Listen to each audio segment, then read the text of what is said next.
بلوچستان کی ضلع قلات میں سیکیورٹی فورسز کا آپریشن، فائرنگ کے تبادلے میں 12 دہشت گرد ہلاک، گولہ بارود، دھماکہ خیز مواد اور اسلحہ برآمد۔ ISPR کے مطابق ہلاک دہشت گرد متعدد وارداتوں میں ملوث تھے۔ ملک سے دہشت گردی کے مکمل خاتمے کے لیے آپریشنز میں مزید تیزی لائی جائے گی۔ وزیر اعظم اور وزیر داخلہ کا فتنہ خارج کے 12 دہشت گردوں کو ہلاک کرنے پر سیکیورٹی فورسز کو خراج تحسین۔ شہباز شریف نے کہا کہ ملک سے دہشت گردی کے مکمل خاتمے کے لیے پرعزم ہے۔ عزم استحکام کے ویژن کے تحت سیکیورٹی فورسز دہشت گردی کے خلاف بڑی کامیابیاں حاصل کر رہی ہیں۔ محسن نقوی نے کہا بلوچستان میں فتنہ ہندوستان کو کہیں چھپنے نہیں دیا جائے گا۔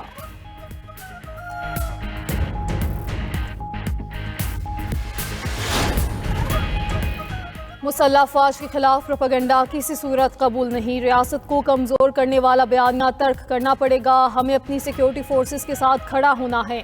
ریاست ہوگی تو سیاست ہوگی، خود کو مقبول لیڈر کہنے والے کے اپنے بیٹے لندن میں ہیں۔ ایک جماعت شہرت کا بیانیہ لے کر چلتی ہے، پنجاب کے ضمنی الیکشن میں اس جماعت کا بیانیہ سب نے دیکھ لیا۔ وزیر اعلیٰ بلوچستان سرفراز بگٹی کی نیوز کانفرنس۔ وزیر اعلیٰ KP سہیل آفریدی کو صوبے میں گورننس بہتر بنانے کا مشورہ دیا، کہا ہر وقت تصادم کی سیاست برداشت نہیں کر سکتے، بلوچوں کو لاحاصل جنگ کی طرف دھکیلا گیا، دہشت گرد قوم اپنا نظام مسلط نہیں کر سکتے، یہ جنگ صرف سیکیورٹی فورسز کی نہیں۔ جھوٹ اور منافقت تحریک انتشار کا وتیرہ بن چکا ہے۔ DG ISPR نے درست کہا، یہ انتشاری روز فوج اور عوام کے درمیان درار ڈالنے کی کوشش کرتے ہیں۔ ان کو آئینہ دکھایا ہے کہ شخصیت پرستی اور سیاسی مفاد کی خاطر ملک کو تباہ کرنا چاہتے ہیں۔ وزیر اطلاعات عطا تارڑ نے ایکس پر پیغام میں کہا کہ مارکہ حق جیتنے والی فوج کو بدنام کر کے دشمن کے بیانیے کو فروغ دے رہے ہیں، ذلت ان کا مقدر ہوگی انشاءاللہ۔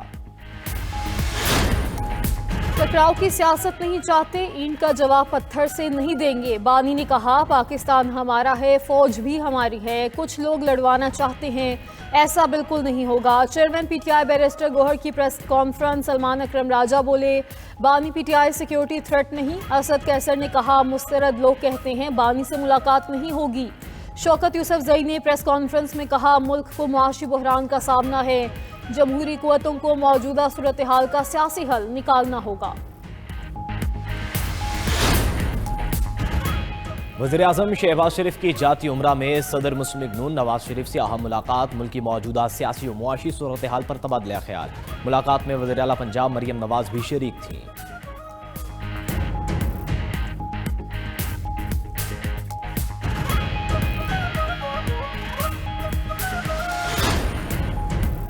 انڈونیشیا کے صدر کل 2 روزہ دورے پر پاکستان پہنچیں گے۔ وزیر اعظم شہباز شریف کی دعوت پر انڈونیشین صدر کا پاکستان کا پہلا دورہ ہوگا۔ ترجمان دفتر خارجہ کے مطابق دورہ پاکستان اور انڈونیشیا کے سفارتی تعلقات کے 75 سالہ جشن کے موقع پر ہو رہا ہے۔ صدر مملکت آصف علی زرداری اور chief of defence forces field marshal Asim Munir بھی صدر سے ملاقات کریں گے۔ دورے میں تجارت، سرمایہ کاری، دفاع، صحت، IT، موسمیات، تعلیم اور ثقافت پر تعاون بڑھانے پر بات چیت ہوگی۔ پاکستان اور انڈونیشیا کے مابین متعدد مفاہمتی یادداشتوں پر دستخط متوقع ہیں۔ وزیر داخلہ محسن نقوی کا برطانیہ کا دورہ، برطانوی حکام سے ملاقاتیں کریں گے۔ شہزاد اکبر اور عادل راجہ کی حوالگی کا معاملہ زیر غور آئے گا۔ وزیر داخلہ برطانوی ہائی کمشنر کے سامنے معاملہ پہلے ہی اٹھا چکے۔ محسن نقوی PSL 11 کی لانچنگ تقریب میں بھی شرکت کریں گے۔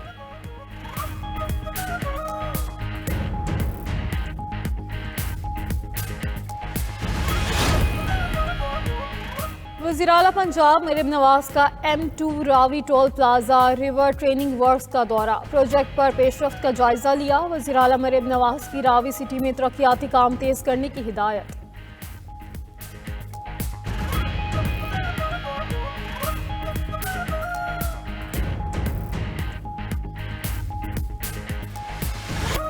پاکستان کے لیے $1.2 ارب کی قسط کی منظوری کا امکان، IMF ایگزیکٹو بورڈ کا اجلاس کل ہوگا۔ پاکستان کو IMF قرض پروگرام کے تحت $1 ارب ملیں گے۔ کلائمیٹ فائنانسنگ کی مد میں پاکستان کو $20 کروڑ جاری کیے جائیں گے۔ پاکستان اور IMF کے درمیان 14 اکتوبر کو سٹاف لیول معاہدہ ہوا تھا۔ پاکستان $1.2 ارب قرض کی قسط کے لیے تمام شرائط پوری کر چکا ہے۔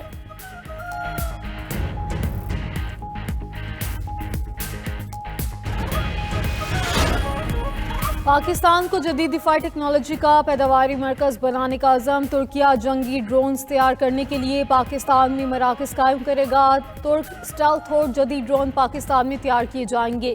بلومبرگ کی رپورٹ کے مطابق ترکیہ نے پاکستان کو 5th جنریشن فائٹر پروگرام میں شمولیت کی بھی پیشکش کی۔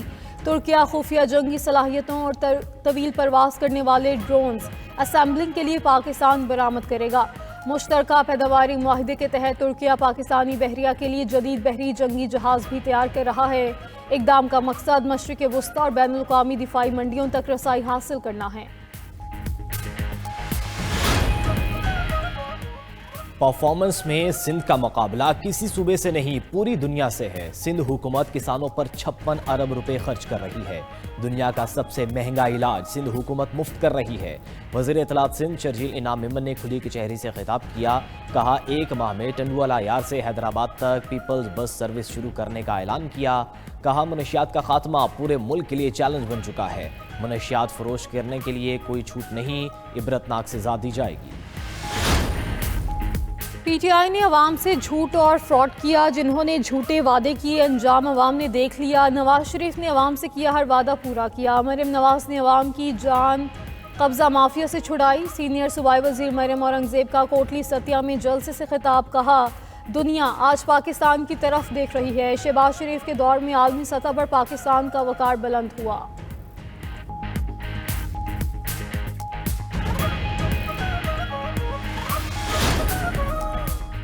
کراچی کا کوئی پرسان حال نہیں، پیپلز پارٹی کی 17 سالہ کرپشن نے شہر تباہ حال کر دیا۔ امیر جماعت اسلامی کراچی منم ظفر کہتے ہیں کہ کراچی شہر کا انفراسٹرکچر تباہ حال ہے، واٹر کارپوریشن کا حال بھی سب کے سامنے ہے۔ کراچی میں شہری حادثات در حادثات کا شکار ہیں، ان کا کوئی منصوبہ وقت پر مکمل ہی نہیں ہوتا۔ حکمران شہریوں کی کوئی بات نہیں سنتے، صوبائی حکومت کے صرف دعوے نظر آتے ہیں۔ ترجمان سندھ حکومت سعدیہ جاوید کا امیر جماعت اسلامی کراچی کی پریس کانفرنس پر رد عمل، جماعت اسلامی نے انتشار اور پروپیگنڈے پر مبنی سیاست کی اصل سیاست سمجھ لیا ہے، ان کو منافقانہ بیانیے کے سوا کچھ دکھائی نہیں دیتا۔ سندھ حکومت ہر منصوبے مکمل کرے گی۔ ٹرانسپورٹرز کا آج رات سے تمام پبلک اور گڈز ٹرانسپورٹ بند کرنے کا اعلان۔ لاہور میں intercity mini Mazda goods staff carrier transport تنظیموں کی پریس کانفرنس، پولٹری ایسوسی ایشن کا بھی ہڑتال میں شامل ہونے کا اعلان۔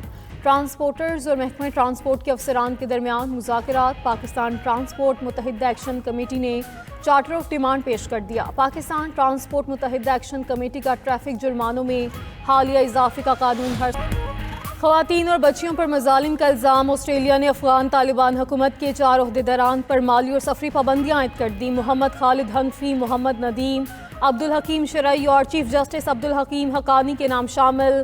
آسٹریلوی وزیر کے مطابق پابندیوں کا مقصد طالبان پر براہ راست دباؤ بڑھانا اور افغان عوام کے حقوق کے لیے کھڑے ہونا ہے۔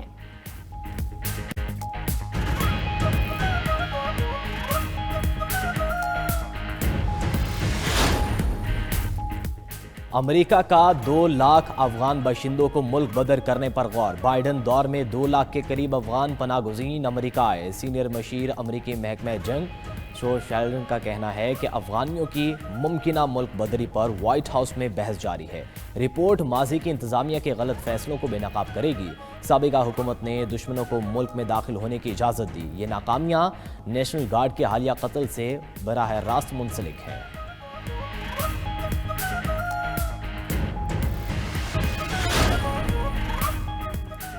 انڈونیشیا میں شدید سیلاب سے ہلاکتوں کی تعداد 900 سے زائد ہو گئی، 100 افراد لاپتہ۔ حکام کے مطابق سیلاب سے 1 لاکھ سے زائد گھروں کو نقصان، لینڈ سلائیڈنگ سے سڑکیں تباہ اور بجلی کا نظام درہم برہم ہو گیا۔